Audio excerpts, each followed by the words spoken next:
কাল ভারতীয় মহিলা দলের সাথে ইংল্যান্ড মহিলা দলের লাস্ট টি20 ম্যাচ ছিল এবং 22 নম্বর টি20 ম্যাচ ইংল্যান্ডের মহিলা দল হেরে গিয়েছে। 3-2 ব্যবধানে ভারত এই সিরিজ জিতে নিয়েছে।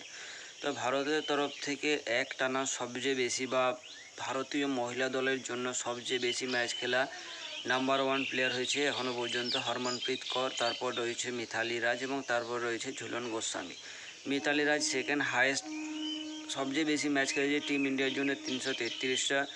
ক্যাপ্টেন হরমনপ্রীত কৌর খেলেছে 334টা এবং এরপর রয়েছে ঝুলন গোস্বামী। তো কালকে টিম ইন্ডিয়া প্রথমে ব্যাট করে, কারণ ইংল্যান্ড টসে জিত করে বল করার সিদ্ধান্ত নেয় এবং টিম ইন্ডিয়া প্রথমে ব্যাট করতে নেমে যেভাবে শুরু করে সেরকম শুরু কালকে হয়নি। অর্থাৎ অ্যাকচুয়ালি দেখতে গেলে শুরুটা সেরকমই হয়েছে। অন্যান্য দিন শেফালি বর্মা তাড়াতাড়ি আউট হয়ে যায়, কালকের ম্যাচে কী বলবো স্মৃতি মান্ধানা খুব তাড়াতাড়ি আউট হয়ে যায়, তার সাথে সাথে জেমি রড্রিক্স। এরপর শেফালি বর্মায় একটা ইনিংস ধরে শেফালি বর্মায় একটা দিক ধরে থাকে এবং শেষ ম্যাচ পর্যন্ত 75 রান করে, তার সাথে সাথে রিচা ঘোষ করে 24 রান এবং হরমনপ্রীত কৌর করে 15 রান। তো এই সিরিজে দেখতে গেলে না হরমনপ্রীত কৌর চলেছে, না রিচা ঘোষ সেরকমভাবে চলেছে এবং না শেফালি বর্মা চলেছে। তো শেফালি বর্মার সমস্ত সিরিজের যে রান ছিল সেটা সে কালকের ম্যাচে টোটাল বাকি 4টা ম্যাচে যে রান ছিল তার তুলনায় কালকের ম্যাচে সে বেশিই রান করে।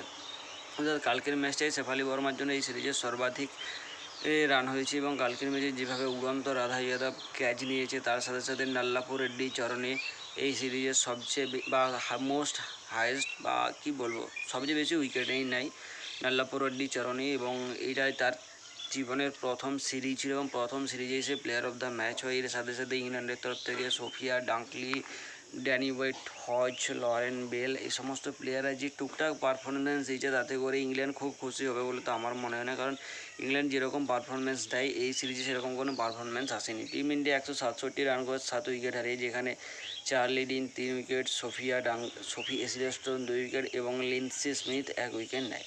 তো কালকের ম্যাচে ইংল্যান্ড জয়লাভ করে, তো ইংল্যান্ড 168 রান করে 5 উইকেট হারিয়ে। ইংল্যান্ডের তরফ থেকে সর্বাধিক রান করে ড্যানি ওয়েট, হজ 56, সোফিয়া ডাঙ্কলি 46 এবং তাসমিন বিয়মন্ট 30 রান করে। ইন্ডিয়ার তরফ থেকে দীপ্তি শর্মা 2, অরুন্ধতী রেড্ডি 2 এবং রাধা যাদব 1 উইকেট নেয়। তো এর পাশাপাশি কাল ইংল্যান্ড এগেনস্ট টিম ইন্ডিয়ার যে টেস্ট ম্যাচ চলছিল সেখানে টিম ইন্ডিয়াকে টার্গেট দিয়েছিল 388 রানে। টিম ইন্ডিয়া 387 রানেই করতে পারে 10 উইকেট হারিয়ে। টিম ইন্ডিয়ার তরফ থেকে কালকের দিনে বা ফার্স্ট ইনিংসের সর্বোচ্চ রান করে KL রাহুল, সে 100 রান করে এবং তারপরে আউটের শিকার হয়ে যায়। তার পরবর্তীতে ঋষভ পান্ত যে একটা অসাধারণ ইনিংস খেলছিল এবং বিশেষ করে চোপড়া আর্চারকে সামনের দিকে স্টেপ আউট করে অফসাইডে যে 6টা মেরেছে অসাধারণ রকমের।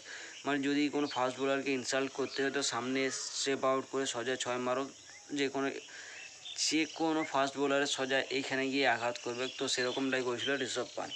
তো টিম ইন্ডিয়ার জন্য সর্বাধিক রান করে KL রাহুল 100, দ্বিতীয় সর্বাধিক রান ঋষভ পান্ত 74, তৃতীয় সর্বাধিক রান রবীন্দ্র জাদেজা লাস্ট দুটো ম্যাচে তার অসাধারণ পারফরমেন্স দেখিয়েছে।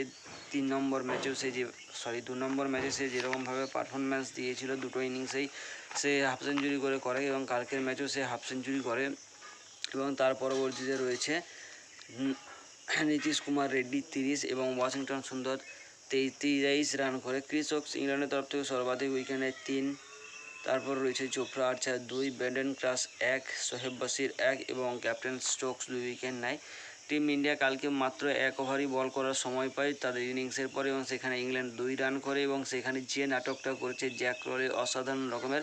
অর্থাৎ কালকে যদি কেউ শেষের ইংল্যান্ডের দ্বিতীয় ইনিংসের শুরুর 1 ওভার যদি কেউ না দেখেছে বিশাল মিস করেছে, কারণ যে ক্রলি অ্যাক্টিং করেছে তাকে সিনেমায় হওয়া দরকার, এরকম অ্যাক্টিং সচরাচর দেখা যায় না। যাই হোক, সে উইকেট বাঁচানোর এবং সময় নষ্টের অসাধারণ রকমের চেষ্টা করেছিল এবং সে সেটাতে সফল হয়েছে।